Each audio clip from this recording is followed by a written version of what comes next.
అబ్బా గీ లగచర్ల లడాయి అయితే ఓడతానే లేదు పోన్రి. ముఖ్యమంత్రి ఇలాకల ఫార్మాసిటీ కడదామని రైతుల దగ్గర నుంచి మొత్తం 20,000 ఎకరాల భూమి కావాలని కోరితే రైతులు మాత్రం ససేమిరా అంటారు. ఇక మొన్న కలెక్టర్ మీద కూడా దాడి చేసిర్రు కదా, గా ముచ్చట మీదనే రైతులను కూడా అరెస్ట్ చేసిర్రు.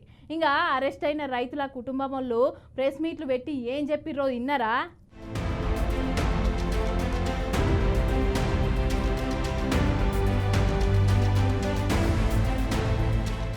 ఇప్పటికే రాష్ట్రంలో హోమ్ మినిస్టర్ లేని పాలన నడుతుందని బదనాముల పాలవుతున్న రేవంత్ అన్నకు ఇప్పుడు ఈ ముచ్చట నెత్తికి మరింత నెత్తి నొప్పి అయ్యిందులా.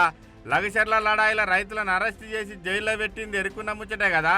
అయితే పోలీస్ స్టేషన్లకు తీసుకుపోయి చిత్రహింసలు పెట్టిండ్రని అలా ఇంటోళ్ళంతా ఇలా పట్నంలో విలేకరుల మీటింగ్ పెట్టిండ్రు. అది లైట్ వేసి లైట్ తీసి మాకు ఇంట్లో అందరూ దర్వాజా ఇరగొట్టి వచ్చిండ్రు సార్. మా ఇంట్లో ఇగో మా కొట్టుతే ఇగో ఇట్లా దెబ్బ తాకింది సార్. ఇగో నాకేమన్నా అయితే ప్రభుత్వమే నా బాధ్యత, మా ఆయన లేడు. వీళ్ళు పోలీసులా లేక వీధి రౌడీలా? వీళ్ళకింతకు గుండె ఉందా లేక బండరాయి ఉన్నదా అని తిట్టుకుంటలేరులా లోపల. ఈ లడాయి వెనుక కేటీఆర్ చెయ్యి ఉన్నదని అస్తం పార్టీ వాళ్ళు ఆరోపణ గట్టిగానే చేస్తాండ్రు.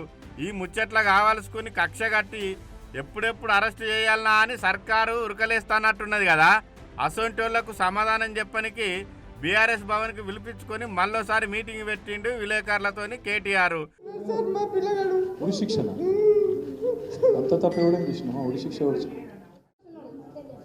నడుస్తున్నారు సార్, నడవడానికి వస్తలేదు పెద్ద మనిషికు అట్లా కొట్టి పోలీసు వాళ్ళు కొట్టిండ్రు. ఇక ఈ ముచ్చటంతా తిన్న తర్వాత లగచర్ల రైతులను జాతీయ మానవ హక్కుల కమిషన్ మరియు SC/ST కమిషన్ కాడికి ఢిల్లీకి తీసుకుపోతానని వీళ్లకు న్యాయం జరిగేంత వరకు ఇడిచిపెట్టనని అనుకొచ్చిండు కేటీఆర్ అన్న. రైతుల దగ్గర నుండి బలవంతంగా ఫార్మాసిటీ కోసం భూములను గుంజుకోవడాన్ని ఖండాలుగా ఖండిస్తున్నామని ఎర్ర జెండా పార్టీలు కూడా ఖండించిండ్రులా.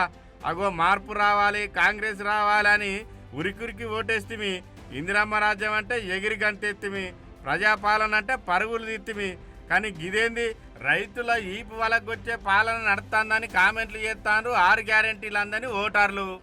జాతీయ మానవ హక్కుల కమిషన్, రాష్ట్ర మానవ హక్కుల కమిషన్ ఇప్పుడు కోరుతున్నా, దయచేసి సుమోటోగా ఈ ఆడబిడ్డలు చెప్పిన వాళ్ళ మాటను మీరు కంప్లైంట్గా తీసుకోండి, వెంటనే విచారణ చేయండి.